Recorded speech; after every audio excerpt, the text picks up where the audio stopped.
Hello guys, welcome to Indian Miner. और आज मैं आपके लिए लाया हूं, अपने माइनर दोस्तों के लिए लाया हूं एक नया वीडियो जो कि है आपको दिखाएगा कि S19 एम लॉजिक बोर्ड में हम without SD card, without board change किए हुए हम एम लॉजिक जो हमारा बोर्ड होता है S19 सीरीज़ में, उसमें हम कस्टम फर्मवेयर कैसे इंस्टॉल करते हैं उसके बारे में कुछ आपको नॉलेज दूंगा।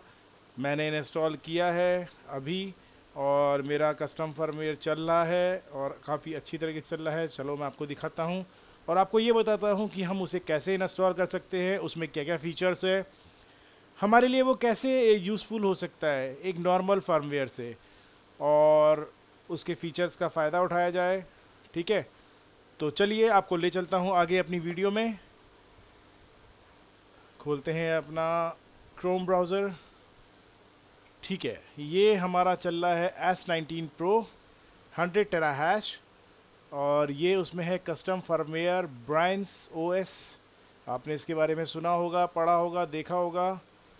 तो ये अभी मैंने ब्राइंस से कांटेक्ट किया और कांटेक्ट करके मैंने उनसे बोला कि मेरे को ये ब्राइन ओएस अपने S19 Pro में डालना है ताकि मैं ओवरक्लॉक में जा सकूं या फिर लो मोड में जा सकूं, लो पावर मोड में जा सकूं, ये कह सकते हो, इमर्सन कूलिंग में जा सकूं, ठीक है, वाटर कूलिंग में जा सकूं, किसी भी तरीके से। ये ऑप्शन आपको सब उसमें नहीं मिलेंगे।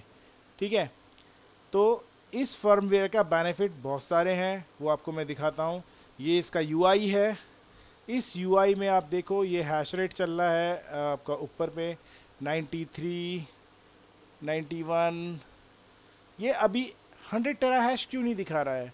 बिकॉज मैं आपको नीचे लेके जाता हूँ, ये अभी ट्यूनिंग पे है। अभी इसे 55 मिनट्स हुए हैं ट्यूनिंग होते हुए। 50 मतलब कि ये कहने का मतलब है कि 55 मिनट्स पहले ये इंस्टॉल हुआ है और स्टार्ट हुआ है, और अभी ये ऑटो ट्यूनिंग पे चल रहा है। जब इसकी सारी चिप्स ट्यूनिंग इंडिविजुअल चिप्स, जब इसकी सारी चिप्स ट्यून हो जाएंगी तो ये अपना 100 टेरा हैश पे आ जाएगा। जब ये इंस्टॉल हुआ था तब ये 85 टेरा हैश दे रहा था। 85 से ट्यून होते होते 90 आया, 90 से 93 पहुंचा है। धीरे धीरे ये आगे ट्यून होगा। उसके बाद इसकी जो पावर कंजप्शन है वो 2.95 किलोवाट आ जाएगी। अभी ये 3.363 किलोवाट ले रहा है बिकॉज ये ट्यून कर रहा है सिस्टम को, हैश बोर्ड्स को। ठीक है, तो ये इसका यूआई है। इसके यूआई में क्या क्या फंक्शंस है मैं आपको दिखाता हूँ। ये आपको ग्राफ दिखा रहा है। इस ग्राफ में आपको रियल हैश रेट जो है यहाँ पे ये दिखा रहा है। माइनर का टेम्परेचर कितना चल रहा है, 76 डिग्री चल रहा है। यहाँ पे रियल हैश रेट यहाँ पे भी शो हो रहा है। टेम्परेचर चिप ये दिखा रहा है यहाँ पे कितना चल रहा है। एफिशिएंसी कितनी पर किलो पर वॉट, सॉरी पर टेरा हैश कितना वॉट ले रहा है ये आपको दिखा रहा है। यहाँ आपका पावर यूजेस दिखा रहा है। Tuner status running, because tuning चल रही है। सारे फ़ैन के आरपीएम दिखा रहा है, 100% पे चल रहे हैं सारे फ़ैन। उसके बाद rejection rate, hash rate 1 minute, 15 minute, 24 hour में क्या हैश रेट है वो सब दिखा रहा है। कितने एक्सेप्ट किए हैं ये सारी चीज़ दिखा रहा है। ये एक तरीके से अभी अभी एक ये कह सकते हो आपकी ये नया मशीन लॉन्च हुआ है राइट नाउ 57 मिनट्स पहले। ठीक है, ये मेरा एड्रेस है जो कि अलाइव है। उसके बाद यहाँ पे ये पर बोर्ड मेरा 1 2 3 चैन जो है मेरी, वो कौन सा कितना हैश रेट दे रही हैं, टेरा हैश दे रही हैं, और ये नॉर्मिनल क्या वोल्टेज ले रही हैं, क्या बोर्ड का टेम्परेचर है। ठीक है, ये सारी चीज़ें यहाँ ये दिखा रहा है। अभी ये देख रहे हो ना, अभी आप गायब हो रहा है फिर आ रहा है, तो ये सब क्या हो रहा है, ये ट्यूनिंग चल रही है। अभी 58 मिनट्स हुए हैं इसको। अभी ये ट्यून हो करके जब ये कम्प्लीटली ट्यून हो जाएगा तो ये मुझे एक नोटिफिकेशन दे देगा। सिस्टम अप टाइम 1 घंटा 4 मिनट से ये चल रहा है। ठीक है, उसके बाद यहाँ पे एक जो चीज़ दिखा रहा है ये इसका होस्ट नेम है, खाली इस फर्मवेयर में डाला हुआ है। ये S19 सीरीज़ की सारी फर्मवेयर्स, सॉरी सारे एसिक्स में ये फर्मवेयर आपकी सपोर्ट करेगी। ठीक है, इसको एक ऑप्शन यहाँ पे ये है, इसको हम यहाँ से थोड़ा सा चेंज कर सकते हैं, बड़ा दिखा सकते हैं। ठीक है, या फिर हम इसको ये एक तरीके से छोटा दिखा सकते हैं, छोटी सी सेटिंग है। उसके बाद कॉन्फ़िगरेशन सेटिंग में आते हैं। कॉन्फ़िगरेशन सेटिंग में पूल सेटिंग है नॉर्मली जैसे हमारी उसमें होती है, दूसरे वाले अपनी फर्मवेयर की जो यूआई होती है डिफ़ॉल्ट वाली उसमें होती है। अब आते हैं परफॉर्मेंस में। परफॉर्मेंस में आते हैं तो अभी देखो ऑटो ट्यूनिंग चल रहा है अनेबल, ठीक है। जो डिफ़ॉल्ट पावर लिया है वो 2950 वाट है, ऑब्वियसली होता ही है 2950 वाट, ठीक है। मैक्सिमम 6500 वाट्स जा सकते हैं, मिनिमम 1660 वाट पहुंच जा सकते हैं। अगर हम हैश रेट पे आए तो हम हैश रेट पे यहाँ पे आकर के इसको अनेबल ऑटो ट्यूनिंग से हटा करके इसको यहाँ पे हम चेंज कर सकते हैं, ठीक है। तो 100 टेरा हैश, अब हम टेरा हैश को चेंज करेंगे तो हमारा और ऑब्वियसली पावर अपने आप टारगेट हो जाएगा, चेंज हो जाएगा। उसके बाद डायनेमिक स्केलिंग है, अनेबल डायनेमिक परफॉर्मेंस स्केलिंग है, डिक्रीज हैश रेट वॉल्यूम, कितना टेरा हैश मिनिमम और ये सब दिखा रहा है। और shut down when minimum power reaching, कि हमारा कितनी देर में ये शट डाउन हो जाए उसका टाइमर है। यहाँ सारे हैश बोर्ड अनेबल हैं ये दिखा रहा है। उसके बाद सिस्टम में सॉरी टेम्परेचर फैंस में आते हैं। देखो मोड ऑटो मोड में चल रहा है, ठीक है। टारगेट टेम्परेचर 60 टेम्परेचर पे फ़ैन चालू हो जाएंगे। हॉट टेम्परेचर 80 डिग्री टेम्परेचर पे फ़ैन अपनी फुल स्पीड में घूमेंगे, ठीक है। और डेंजरस टेम्परेचर 90 डिग्री पे ये माइनर अपने आप ऑफ हो जाएगा। तो ये सेट किया हुआ है, इसको आप मैनुअल कर सकते हो, डिसेबल कर सकते हो। उसके बाद सेकंड ऑप्शन में आते हैं फ़ैन कंट्रोल। आप इनेबल इमर्सन मोड कर दोगे, आपके सारे फ़ैन डिसेबल हो जाएंगे, आपका एरर नहीं आएगा, आप इसे इमर्सन कूलिंग में यूज़ कर सकते हो, ठीक है। ऐसे ही इमर्सन की नीचे सेटिंग है, आप मिनिमम कितने फ़ैन चलाने हैं ये आप सेटिंग भी यहाँ से कर सकते हो। तो ये हो गई कॉन्फ़िगरेशन सेटिंग। अब आते हैं सिस्टम पे। कलर का है, ऑटो करना है, डार्क करना है, लाइट करना है, ठीक है। ये सेटिंग है। पासवर्ड अंदर इसमें यूआई में आने का पासवर्ड क्या रखना है वो है, होस्ट नेम को चेंज करना है वो है, ठीक है। और यह सेटिंग नेटवर्क में आपको अपना आईपी स्टैटिक रखना है, डीएचसीपी रखना है, मतलब ऑटोमेटिक जो आईपी ले लेगा वो, या स्टैटिक रखना है, मैंने स्टैटिक रखा हुआ है। यहाँ पे इसकी लॉग्स आ जाते हैं, बॉस माइनर का लॉग है ये पूरा। उसके बाद मॉनिटर है, उसके बाद ब्राउज़र है, ये सब इसके लॉग्स हैं, ठीक है। अगर आपको कुछ चीज़ प्रॉब्लम आता है तो आप लॉग से देख सकते हो। उसके बाद आते हैं हम यहाँ पे क्विक एक्शन में। रिबूट डिवाइस आपको रिबूट कर देगा, स्टार्ट माइनर स्टार्ट माइनिंग हो जाएगी, स्टॉप माइनर माइनर जो होता है इसके अंदर जो आप सीजी माइनर जो बोलते हैं वो माइनर बंद हो जाएगा, चल जाएगा। रीस्टार्ट माइनर, माइनर को रीस्टार्ट करने के लिए। एलईडी ब्लिंक, वो कहते हैं ना फाइंड माई फ़ोन या फाइंड माई एसिक, अगर आपके पास 15 20 50 100 एसिक हैं तो आपको ये कैसे पता चलेगा कि आप किस एसिक पे काम कर रहे हो। तो ठीक है, तो यहाँ पे हम आपको ये अगर क्विक पे जाके अनेबल करेंगे तो उसकी लाइट ब्लिंक करने लगेगी, तो आपको वो शो करेगा, ठीक है। तो बहुत जल्दी से मैंने जल्दी ये वीडियो बनाया और जल्दी आपको दिखाया है। अब सेकेंडली अब मैं आपको वो चीज़ बताता हूँ कि ये आपको इंस्टॉल कैसे करवाना है अपने सिस्टम पे। तो इसके लिए आप मुझे कांटेक्ट कर सकते हो, मैं आपको डायरेक्ट ब्राइन से कांटेक्ट करा दूंगा। वो ऐसे आई थिंक इंस्टॉल नहीं करते हैं, तो मैंने उन्हें अपना रेफरेंस दिया, तो उस चीज़ में उसको लेकर के काफ़ी उनसे बातचीत हुई और एक अपना फ्रेंड है उसका रेफरेंस दे करके तब मैंने ये इंस्टॉल करवाया, पहली चीज़। दूसरी चीज़, अगर आपको लगता है कि यार ठीक है ये माइनर ये आपने चलाया और लास्ट है, आगे जा कर के आपको समझ में नहीं आ रहा है ये वो कि यार मुझे ये अच्छा नहीं लग रहा है, ठीक है। तो अब हम इसको हटाएंगे कैसे, डिफ़ॉल्ट उसमें जाएंगे, बहुत इजी है गाइस, आप उसको आराम से हटा सकते हो। आपको क्या करना है, रन cmd कमांड चलानी है। cmd कमांड में आपको cd डॉट डॉट, ठीक है, ssh रूट @ जो आपका माइनर का आईपी है, जैसे मेरा है, ओ गॉड एंटर दब गया, सॉरी, ये आ जाते हैं 192.168.1.10 एंटर, ब्राइन ओएस में आ गए। यहाँ पे जा कर के आप लिख दो uninstall.sh। जैसे ही आप ये लिख करके यहाँ एंटर करोगे ये पूरा यूआई पूरा फर्मवेयर हट जाएगा और आपका जो वापस डिफ़ॉल्ट फर्मवेयर आ जाएगा। ठीक है, तो ये तरीका था, ये बहुत बढ़िया मुझे लगा।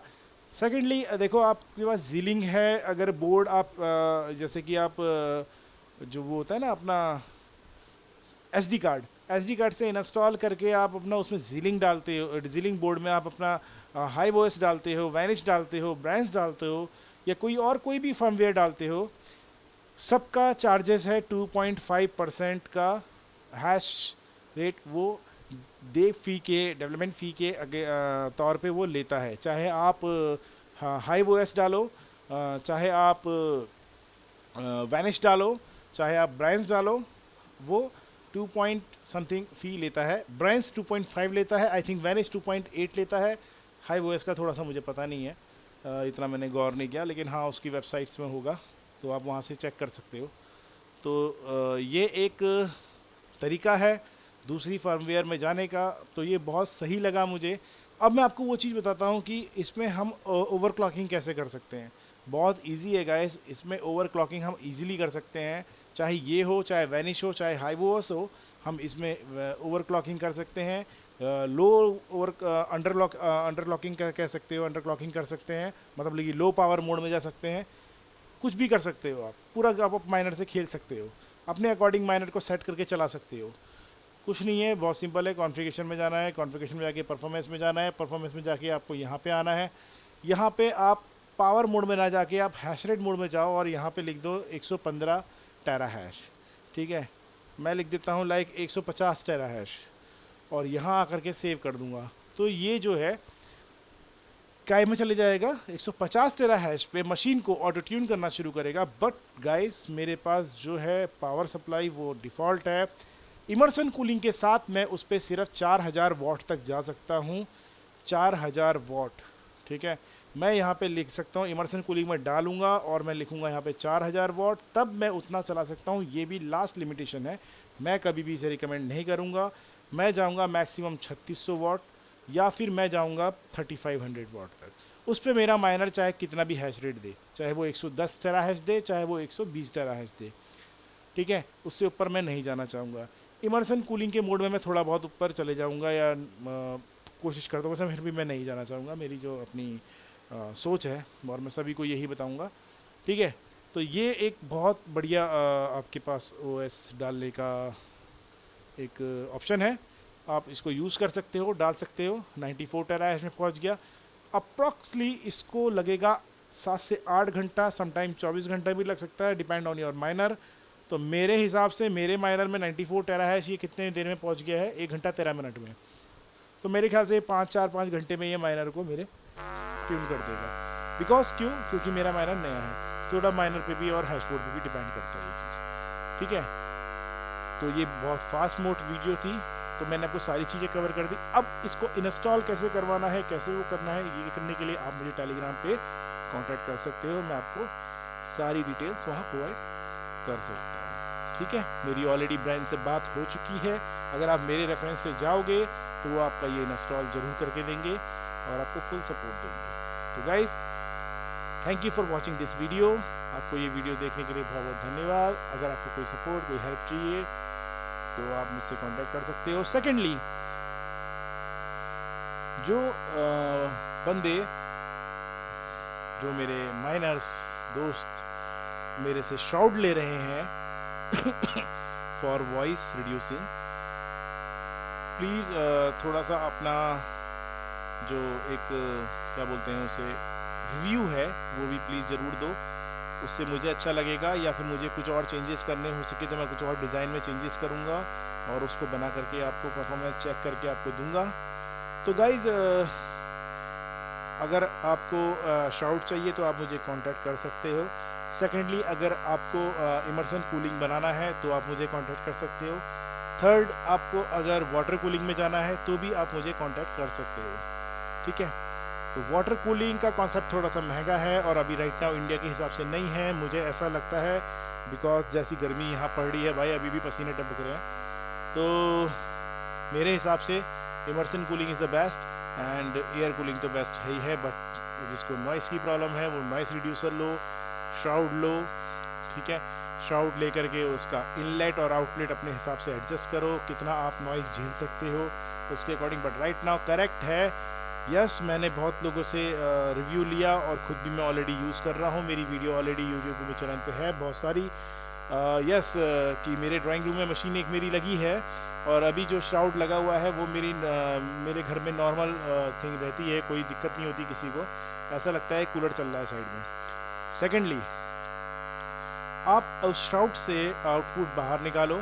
अगर आप इनपुट भी पॉसिबल हो सकता है बाहर निकाल, थोड़ा सा एडजस्टमेंट कर सकते हो। जैसे एक रूम होता है ना, एक पर्टिकुलर एक माइनिंग के लिए रूम बना लिया होता है, अगर आप ऐसा कुछ कर सकते हो तो आप उस श्राउड से क्या कर सकते हो, उस श्राउड से आप उसको क्या कहते हैं उसे, आप उसकी नॉइज़ को जो है 80-90% आप कम कर सकते हो। ये मेरा पक्का दावा है, मुझे ऐसा पक्का फील आता है और मैंने ट्राई भी किया है। 80-90% आप 70-90-80% आप कम कर सकते हो अकॉर्डिंग डिपेंडिंग ऑन योर, मतलब क्या कहते हैं, आपका जो जगह है वो कैसा है, ठीक है। तो आप उसे यूज़ कर सकते हो, आप लगा सकते हो। और बाकी ज़्यादा बकबक हो गई तो बाकी संडे को ट्राई करता हूँ कि लाइव आऊँ और आपको लाइव सपोर्ट दूँ, ठीक है। तो thank you for watching my video और सपोर्ट करने के लिए, मेरे से कांटेक्ट करने के लिए बहुत बहुत धन्यवाद।